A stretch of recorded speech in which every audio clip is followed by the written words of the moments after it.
Trent, aka oTradeMark here. Thank you guys so much for 90k subscribers. That is absolutely incredible. Update 32 of Anime Fighters is out, and with it came artifacts. So artifacts, a lot of questions in the stream about artifacts. People ask me how these work, so let's just go ahead and cover these. I've been grinding dungeons so we can kind of make a video about this. But basically artifacts are kind of account-wide bonuses that you can craft and upgrade to give you benefits. And there's some caveats about them that I need to tell you guys about. So there's 4 artifacts. Let me explain what they are. The artifact of fortune gives you extra luck. The artifact of riches gives you extra yen multiplier. The artifact of hoarding gives you extra drop multiplier. And then the artifact of attack gives you extra attack multipliers. Now I'll get the actual multiplier values here and we'll probably add them to the video so you guys can have those. But essentially on the test server, I tried out the artifact of attack, and for this event, for my main account, I'm actually going to craft the artifact of fortune. Now there's some very important things I want you guys to understand. So you'll notice down here, it costs 20 green fragments and 4 purple fragments. We're going to go ahead and craft this. As soon as we craft it, you can notice that we can equip it. Okay. And now you can see that it's plus 0.25 luck. So I've gotten an additional 0.25 of luck. And then if I upgrade it, we can go up from level 1 to 40x, 8x, etc. We just need, the thing is that you're going to realize really quickly is that upgrade 1, bam, upgrade 2, I don't have enough. Upgrades are very, very expensive to get up to the higher values. So what's that mean? It means that you're gonna have to grind dungeons daily for a long period of time to actually get this artifact up to a significant amount. Now here's the thing about the artifacts, okay, that I want you guys to understand. Do not press this blue unequip button. Okay, Dyrep said that he will change this at some point. But if I unequip my artifact of fortune, which is currently running, I cannot re-equip it for 24 hours. Does that make sense? Like I can't re-equip these. So, in fact, I'm surprised that you can actually craft, because you couldn't do this in the test server. So maybe we can craft it and see. I'm a little bit nervous to do this, but let's just try it. Craft. Okay. It's fine. It seems like we still have our bonus. Okay, so I guess he did make that change, which is nice. So I'll go ahead and craft them all so you guys can see them. And unfortunately, we're not going to be able to see the bonuses still without actually changing them. And there's a 24-hour cooldown. So this is basically to prevent you from like abusing the system of like equipping your artifact of fortune, opening for 4 hours, and then switching over to your damage, doing some time trials or like your yen, and then switching to your drops to do your dungeon. You basically have to plan out how you're going to play for the next day or so and equip that artifact, and then just keep in mind that you're going to be stuck with that particular artifact for 24 hours. Also, like I said, do not unequip it, because at least in the test server, when I unequipped it, I could not re-equip it because of the 24-hour cooldown. So I was basically I crafted a artifact and I couldn't even use it. So the artifacts are going to be, in long term, the artifacts are going to give you quite a bit of value, right? Like if we look at the luck upgrades, you can see the, luck 7 or luck, the luck 7, 6, and 7 are giving 0.5 luck, right? So this one upgraded artifact of fortune is giving me the same value as one upgrade there, right? And then if we get 2 more upgrades on it, it's going to be giving me a full point of luck. Take a look right here. We have a luck event going on. I'm going to equip my lucky team right here. And you guys can see that with my lucky team, and if I pop a lucky boost, let's go ahead and pop a lucky boost so you can see, I'm actually at 26.5 luck. So pretty insane. In fact, if you had quite a few upgrades on your artifact and you had a full lucky team, so I don't even have a full perfect lucky team, right? But assuming you had a full perfect lucky 6 team, you should be able to get close to 30 luck right now on the event, which is absolutely insane. At 30 luck, you should be getting divines quite frequently. So there should be some players that have like very, very optimized opening teams that are just popping off with the events. So yeah, just it's something to keep in mind. Now the thing is too though, is with these upgrades, it is going to be, the upgrades are going to come very slowly, right? I don't even think I can upgrade these ones because you have to actually equip them to upgrade them. So it's kind of one of these things that you can actually only even upgrade one every 24 hours. So probably what I'll be doing next is grinding. I'm going to try and trade for as many dungeon token or as many fragments, probably for the artifact of hoarding or the artifact of attack.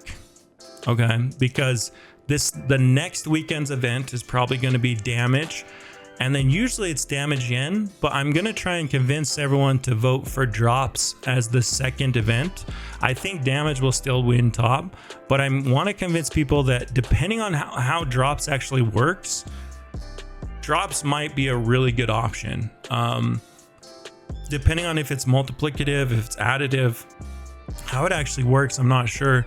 But assuming that it increases your base value and then your passives add or multiply onto that, you could be getting up into the 20s, 30s drop value. So I'll talk to Dyram and try and figure out exactly how the drop event would work for next weekend.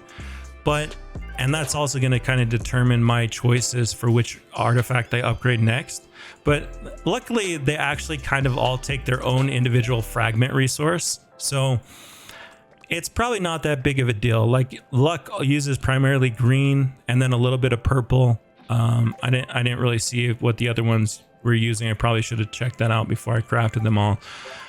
But they primarily use like one fragment type and then typically like a secondary one. And so you can probably trade for the ones that you're not going to use or whichever one you want to really focus on. So I'll probably, honestly, for me, yen has never really been a problem lately, but if you're newer to the game, yen might be the one that you focus on because you need yen to get strong enough to like get to a point where you have a strong damage and luck team. So yen would be the first one I would start off with upgrading if you're new. And then drops is going to be good for everyone. Attack is good for everyone. Luck is good for everyone, especially if you're like late game. But honestly, like at this point, look at how many divines I'm getting, right? Like at this point, I'm getting so many divines and stuff that I might not even need extra luck. And I might be able to focus on just, I mean, I know there's a new divine out there that I definitely want to go get some of them, but I might be able to actually focus on upgrading something else. So that's kind of how the artifacts work. I think they're just another resource for you to grind, which upgrades your team in a roundabout manner. Okay. I don't think that it's going to be a very big, it doesn't seem like there's any pay to win element of it, but there is a huge time sink in it. And so I would highly suggest that every single day you come in here, you open up your dungeon. So actually it looks like my dungeon's available to open. So right after this video, I'm probably going to go grind a Soul Academy large dungeon. But yeah, we now have artifacts in the game. And so, choose carefully. Make sure that you don't accidentally equip something right before a big event. Like right before a big damage event, don't equip an artifact until you're positive what you're going to be doing that weekend. So if you're going to be farming time trials all weekend, then yeah, absolutely equip your artifact of attack. But I'm saying wait until that event starts and you're actually online to actually choose it so that you're not on a 24-hour cooldown. Or I guess what you could do is if you planned it out correctly, like let's say the day before, I could equip my artifact of attack. It would be active for the first day of the event. I could grind yen, right? Or do whatever. Maybe I have artifact of riches. The thing is, the artifact of riches just seems the worst to me because damage actually equates to yen.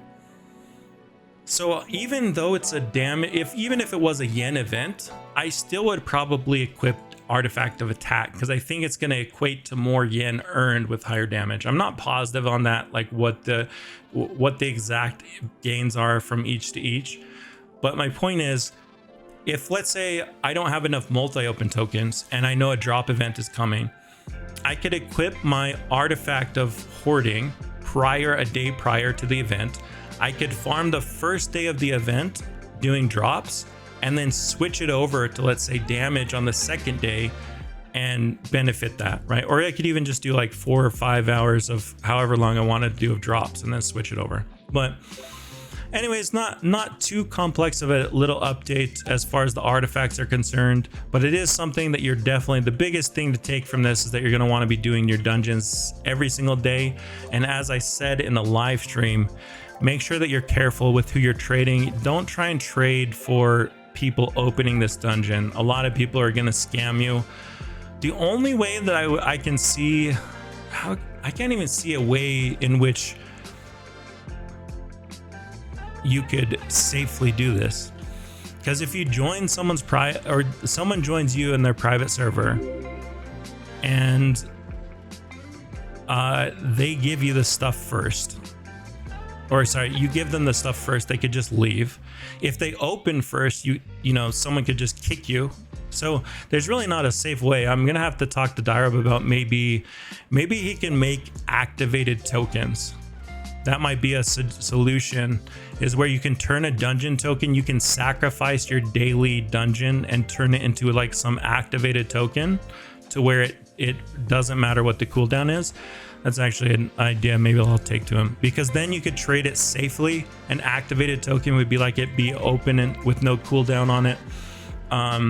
And people wouldn't be getting scammed as much, because I'm getting a lot of people in Discord server that are messaging me saying they got scammed over trading.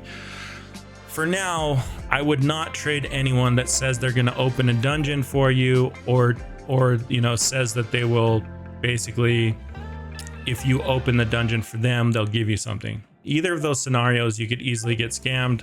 The only time I would trade that is if, you know, it's someone reputable that you at least have some acquaintance with or know in some way. Anyways, guys, that's it for the artifacts. Good luck getting those, grinding your fragments there. It's just a little bit of a bonus, but in the long term, these will probably be super important. It's just like the upgrades, right? Like, everyone thinks that the upgrades, like, you know, they're so weak, but long term, I've accumulated so much. You get so much by putting in the hours, right? You put in 5k hours. It's not just 1 luck. You're getting the 1 luck from there, the 1 luck from there, the 0.5, the 3 luck. Oh, so that's 3, you know, here's another 0.5. Anyways, all total, this is probably like 6 or 7 luck that I'm getting just from the time, the hours spent in the game, right? AFKing. It's going to be the same with the fragments. Over time, as you upgrade these artifacts with lots and lots of fragments, you're going to be getting those. And, you know, after investing months into doing your dungeons, you're going to have really high drop values and luck values. Anyways, guys, that's it for me. Malo Albito, thanks for watching. And we're so close to that 100k, guys. 10k. I'm gonna do some big streaming event. For the 90k, we will do a big giveaway. Thank you so much again for the 90,000 subscribers. That's pretty incredible to think how much the channel has grown, even just over the past year. You guys have been incredible. My channel's more than doubled in size, so thank you guys so much. I really do appreciate it. And Malo Albito, thanks. I'm out of here.